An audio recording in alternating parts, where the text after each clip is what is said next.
الرحیم میرے عزیز محترم اور صاحب قابل عزت دوست احباب، آج میری گفتگو اور پہلے بھی گفتگو حضرت محمد مصطفیٰ صلی اللہ علیہ وسلم کی پاک حال ہے،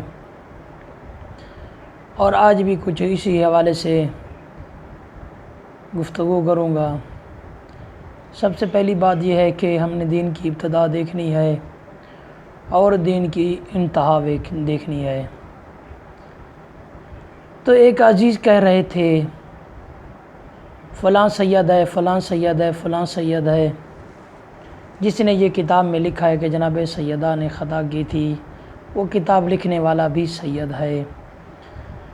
تو میں اس سے یہ سوال کہتا ہوں کہ جس نے یہ کتاب لکھی ہے وہ تو سید ہے، پر مجھے علم نہیں کہ وہ کس قسم کا سید ہے جو اپنی ہی دادی پر حرف اٹھا رہا ہے۔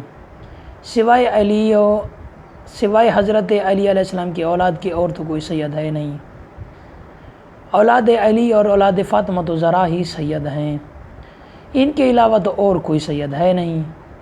تو پھر کہتا ہے کہ جی میری ہی دادی، وہ کیسا سید ہے جو اپنی ہی دادی پر حرف اٹھا رہا ہے؟ ایسے سید کا کیا علاج ہوگا جو اپنے ہی خاندان کو اپنی ہی دادی پر حرف اٹھائے، ایک ایسے کی خاطر جس نے اس کی اپنی دادی کا حق غصب کیا ہو، اس کو اپنی دادی کا حق نظر نہیں آیا، سامنے والے کا حق نظر آ رہا ہے کہ جی وہ رسول کا صحابی ہے۔ ہم بھی اس چیز کے انکاری نہیں ہے کہ صحابی نہیں ہے، صحابی ہے، پر صحابی اور ہوتا ہے، خاندان اور ہوتا ہے، اپنا خاندان اور ہوتا ہے، غیر کا خاندان اور ہوتا ہے۔ محمد مصطفیٰ اپنے ہی خاندان کے لیے لوگوں کے سامنے تعارف کراتے تھے، اور آج کا سید اپنے ہی خاندان کی شکایتیں کرنے پر تلا ہوا ہے۔ ہاں، ویسے کمال کی بات ہے، بہت ہی قابل اور توجہ طلب نقطہ ہے کہ جس نے اپنی ہی دادی پر حرف اٹھایا ہے۔ ویسے ایسا کون سا سید ہوگا، یا ایسا کوئی آدمی ہے آپ کی نظر میں جو اپنے ہی دادی پر حرف اٹھا رہا ہو؟ ہاں، آپ نے اشرف آصف جلالی کی جو پہلی ویڈیو جس میں جناب سیدہ کے بارے میں توہین امیز جملے استعمال کیے، اور جس کتاب کا حوالہ دے رہا تھا، تو اس کتاب کے صاحب کا نام مجھے یاد نہیں ہے، لیکن سید کہہ رہا تھا۔ تو بھلا ایسا کون سا سید ہے جو اپنی ہی دادی پر حرف اٹھائے؟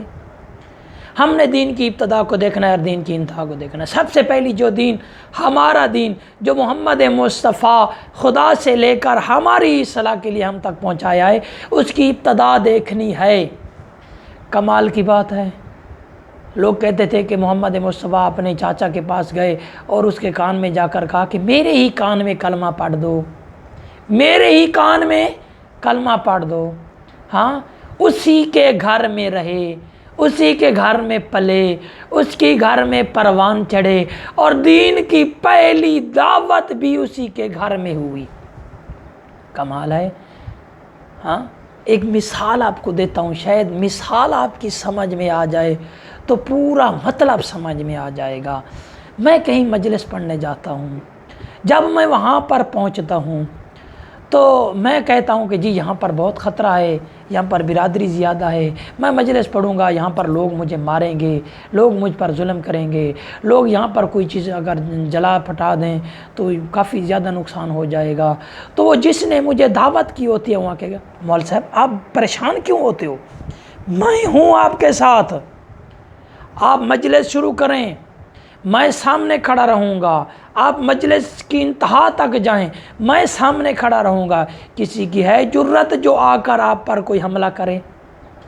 تو میں کہتا ہوں کہ میں ایک چھوٹی سی مجلس پڑھتا ہوں، اس مجلس میں میں کتنا کچھ بیان کروں گا، فقط ایک ٹاپک پر میں ابتدا کروں گا، ایک ٹاپک پر گفتگو کروں گا، تو وہ عام آدمی میری حفاظت کے لیے اپنی جان دینے کو تیار ہے۔ بھلا ایسا کون سا کافر ہوگا جب محمد مصطفیٰ دین کی پہلی دعوت دے رہے تھے تو حضرت ابو طالب نے کہا آپ دین کی ابتدا کریں، دین کی دعوت دیں، میں ہوں۔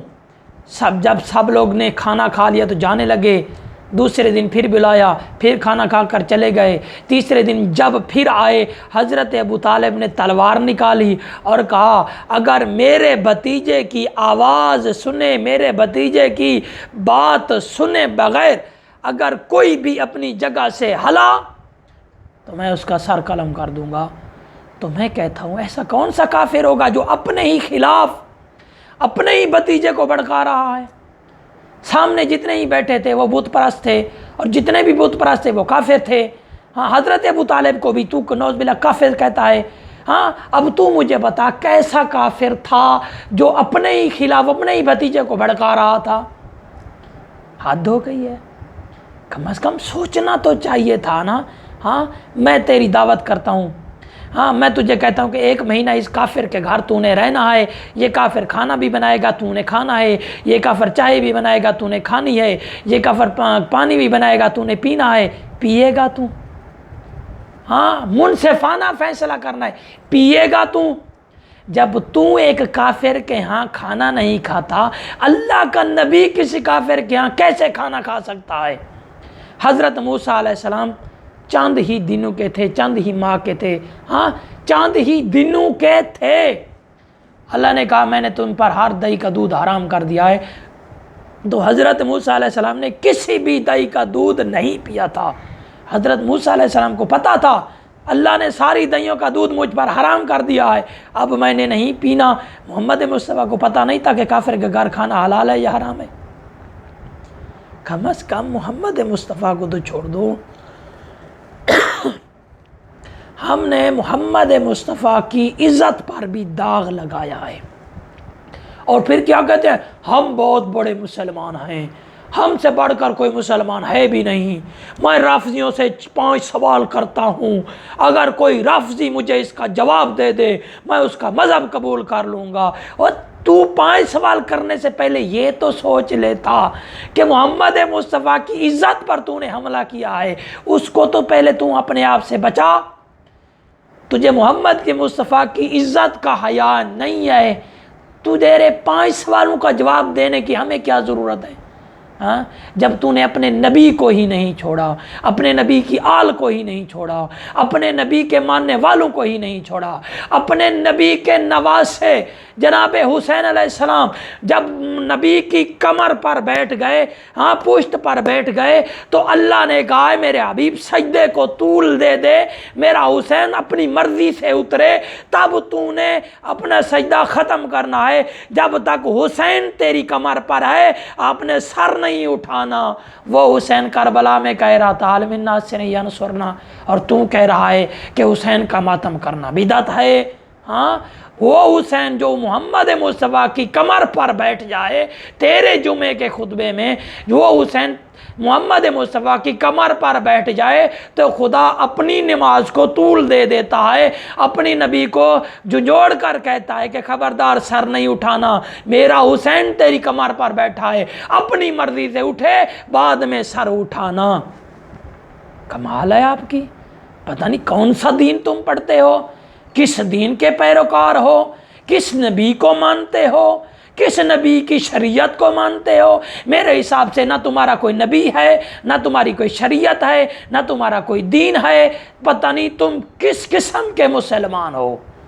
ہاں، نبی کی اکلوتی بیٹی زہرا دربار میں گئی حق مانگنے کے لیے، اس سے حق مانگا، ہاں جو خود کہتا ہے ہاں میں جنگ عہد سے بھاگا اور 3 دن کے بعد محمد مصطفیٰ کی خدمت میں حاضر ہوا، اس کی دفاع کرتے ہو جو میدان جنگ چھوڑ کر بھاگ جائے؟ کس کے دفاع میں تم چلے ہوئے؟ اللہ کہتا ہے کہ جو دشمن کو پیٹ دکھائے اس کے لیے جہنم ہے، جو دشمن کو پیٹ دکھائے، پیٹ دکھانے والی کی پیروی کر رہے ہو، اور جو علی کسی بھی میدان میں چھوٹے سے لے کر بڑے تک 4 آدمی، ہاں شبلی نعمانی تمہارا بہت بڑا مفسر ہے، ہاں سیرت النبی میں لکھتا ہے، جنگ حنین کا واقعہ لکھ رہا ہے کہ جب سامنے والے دشمنوں نے تیر اندازی شروع کی تو سارے کے سارے بھاگ گئے، ایک علی رہا، ایک ابن عباس رہا اور دو اور رہے، اس میں جناب ان کا تو کوئی ذکر نہیں ہے، یہ سارے کے سارے بھاگ گئے، اس نے نام بھی لکھے، میں نام نہیں بیان کر رہا۔ ہاں جو میدان جنگ چھوڑ کر بھاگ جاتے ہیں خدا ان کو جہنم کی وعید کر رہا ہے، جہنم کی خوشخبری سنا رہا ہے، تم کہہ رہے ہو کہ وہ فلاں تھے، وہ تو اتنے اچھے تھے، وہ یہ تھے، وہ تھے، ہاں علی کو چھوڑ کر کس کے پیچھے لگ گئے ہو؟ ہاں عزیز محترم بات کو سمجھو، دین کیا کہتا ہے، دین کو سمجھو، جو دین تجھے درس دے رہا ہے اس پر چلو۔ والسلام علیکم۔